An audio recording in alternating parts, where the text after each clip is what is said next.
देखि पारे आमर ये गोटे लाइव डेमो चली मिल्किंग मशीन ये देखि पारे गोटे भैंसन कंपनी मिल्किंग अच्छी जो मान पाखे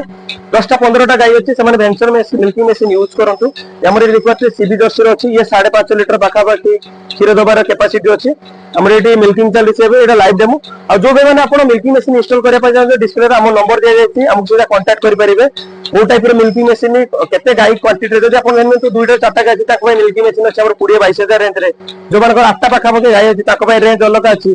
जो मान 10-15टा गाई अच्छी रेंज अलग जो 50-100 गाई रेंज अलग अच्छी ये देखि पारे आम गोटे फिक्स मिल्किंग मशीन लगी देखि पारे गोटे भैंसन कंपनी बहुत बढ़िया क्वालिटी मिल्किंग मशीन जो मैंने चाषी मैंने बहुत साटिस्फाई मिल्किंग मशीन तो आपंकर जब 8 ରୁ 10ଟା गाई अच्छी आप मिल्किंग मशीन आराम से यूज करेंगे जो मानक नीड अच्छी भुवनेश्वर आम ऑफिस अच्छी साईआगर ओडिशा नियर कल्पना शिशुपालगढ़ आईसीआईसी बैंक पूरा पाखक लगे दुकान आप आसिक आराम से दुकान बसिक देखिए चूज करके नहीं पारे।